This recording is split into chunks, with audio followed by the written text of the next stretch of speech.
الحمدللہ علی کل حال والصلاة والسلام علی صاحب حسن و جمال اما بعد فاعوذ باللہ من الشیطان الرجیم بسم اللہ الرحمن الرحیم قل للمؤمنین یغضوا من ابصارہم ویحفظوا فروجہم صدق اللہ العظیم وقال النبی صلی اللہ تعالی علیہ وسلم فإن الحیاء من الایمان وصدق رسولہ النبی الکریم الصلاۃ والسلام علیک یا سیدی یا رسول اللہ وعلی آلک واصحابک یا سیدی یا حبیب اللہ الصلاۃ والسلام علیک یا سیدی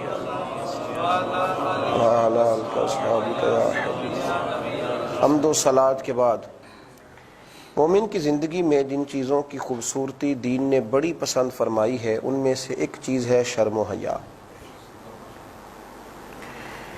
جو لوگ بے باک ہوتے ہیں بات کرنے میں، چلنے میں، کھانے پینے میں، اور اپنے آپ کو کسی بھی زاویے میں اور کسی بھی دائرے میں بند کرنا پسند نہیں کرتے، دین ایسے لوگوں کی حوصلہ افزائی نہیں کرتا۔ حاضرین و ناظرین، اس بات پر ضرور غور فرمائیے کہ انسان کا حیا دار ہونا اسے وضع دار کرتا ہے۔ انسان جب حیا والا ہوتا ہے تو اس کی گفتگو میں خوبصورتی ہوتی ہے۔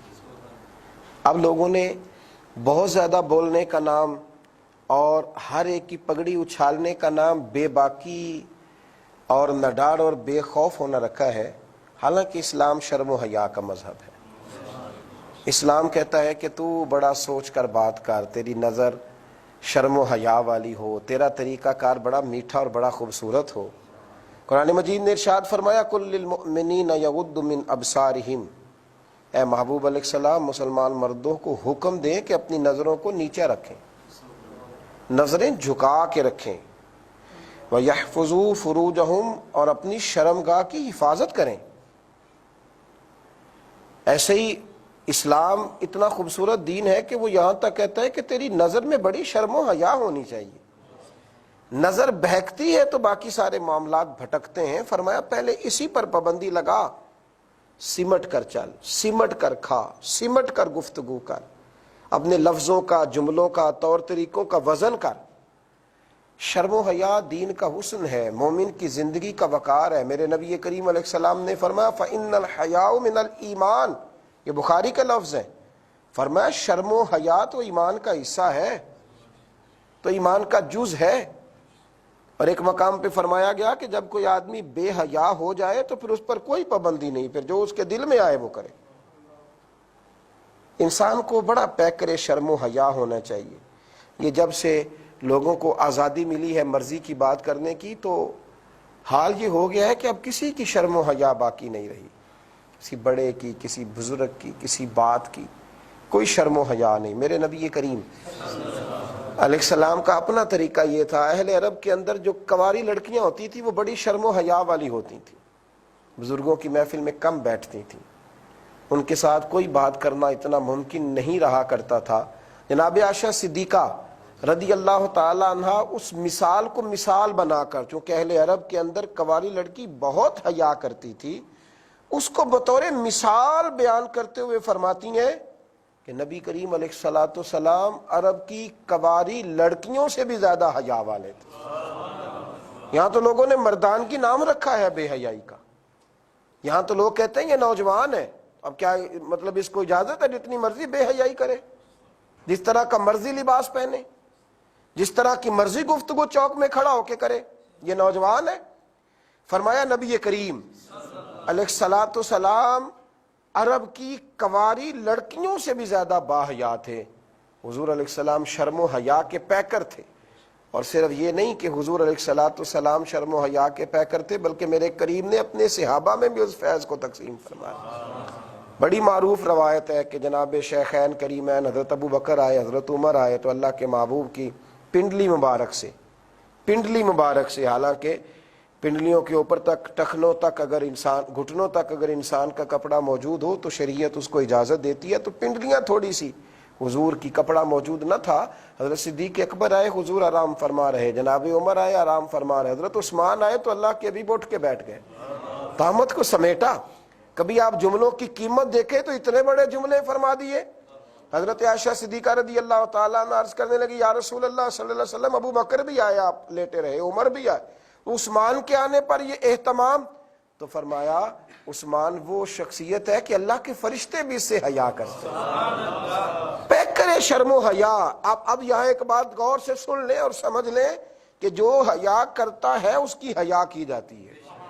فرمائے عثمان وہ پیک کرے شرم و حیا. حضرت عثمان غنی فرمایا کرتے تھے جب سے حضور کا چہرہ دیکھا ہے کبھی اپنی شرمگاہ بھی نہیں دیکھی, اور جب سے یہ ہاتھ سیدھا میں نے حضور کے دست مبارک میں دیکھ کر بیعت کی ہے نا, حضور کے دست مبارک میں ہاتھ دیکھ کر بیعت کی ہے, میں نے اپنا یہ ہاتھ سیدھا کبھی اپنی شرمگاہ کو بھی نہیں لگایا.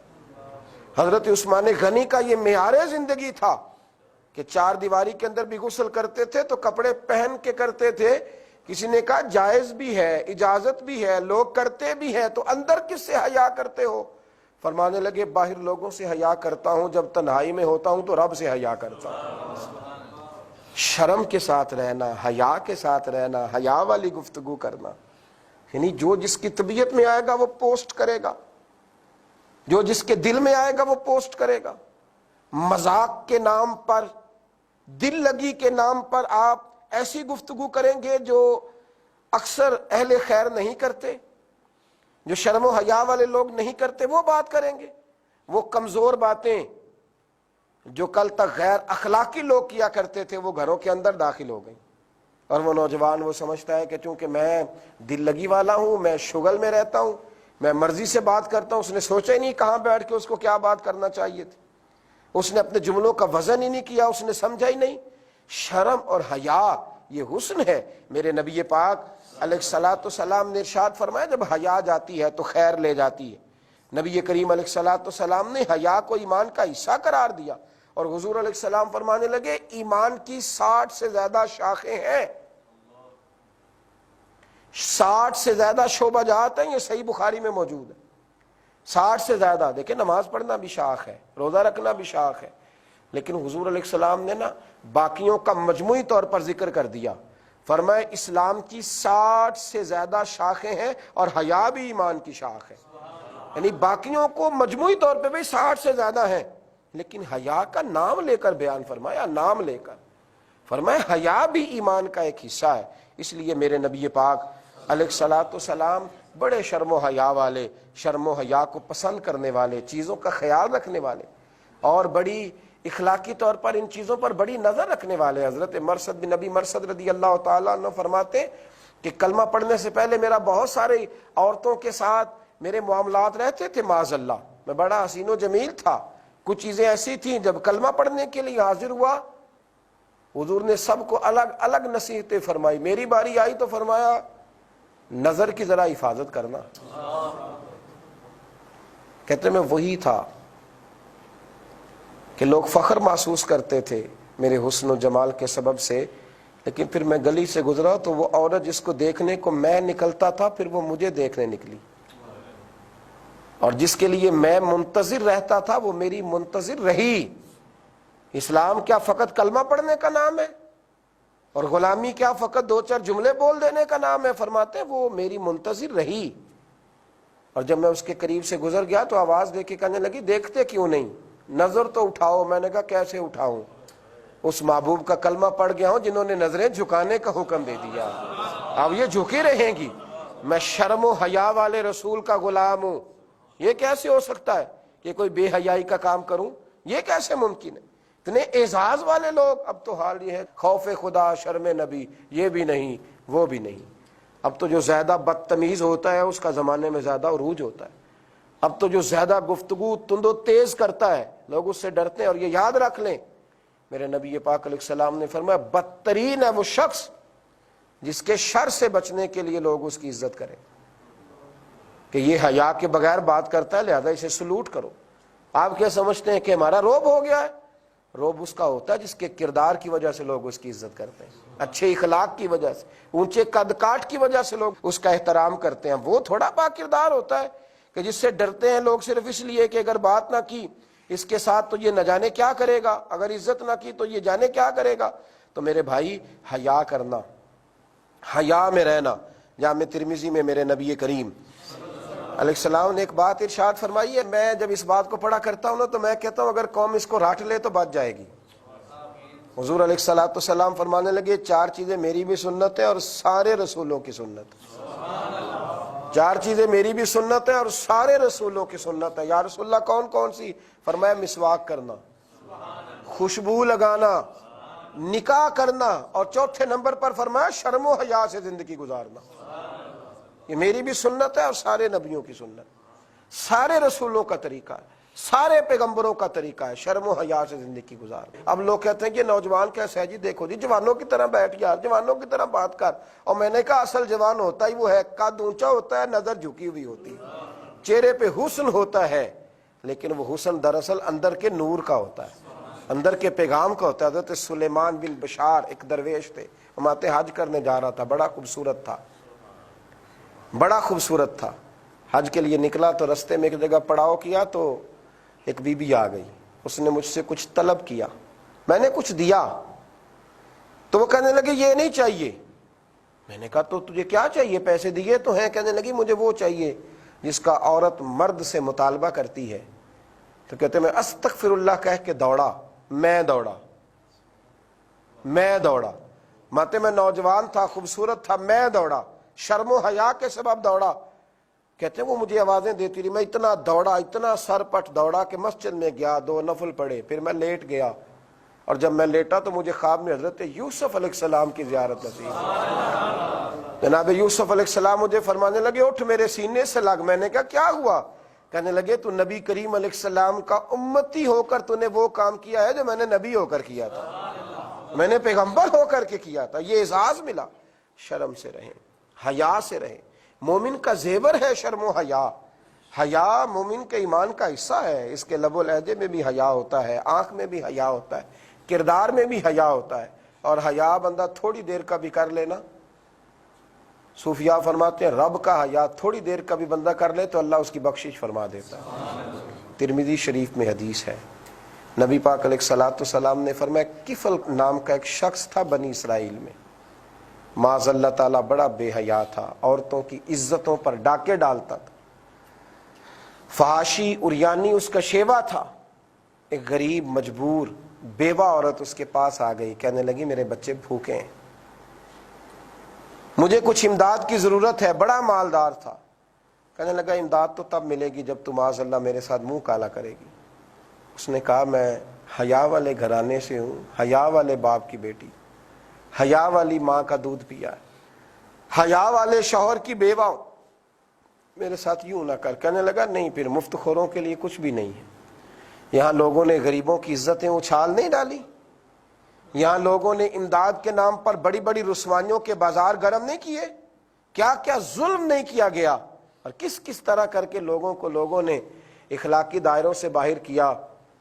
وہ کہنے لگا کہ پھر تو جا، میں کوئی مدد نہیں کروں گا۔ میرے نبی کریم علیہ السلام فرماتے خاتون گھر گئی اور جب بچوں کے روتے ہوئے چہرے دیکھے تو لوٹ آئی، کمرے میں آ کے کہنے لگی جیسے تو کہے گا میں تیار ہوں، پر میرے بچوں کو روٹی دے دے۔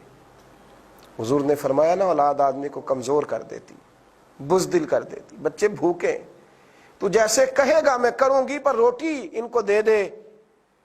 اس نے کہا ٹھیک ہے، پیسے دے دیے۔ عورت دوبارہ آئی تو دروازے بند کر دیے۔ جب عورت کے قریب ہاتھ بڑھانے لگا تو وہ کانپنے لگی۔ کہا کیوں کانپتی ہو؟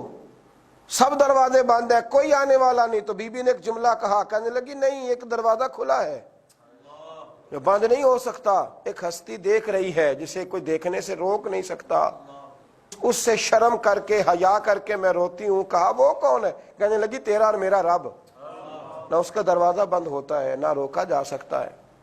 جب اس نے یہ لفظ کہے تو کفل پر بھی سختہ طاری ہوا، کہنے لگا تو عورت ہو کہ رب کا اتنا حیا کرتی ہے، میں تو مرد ہوں۔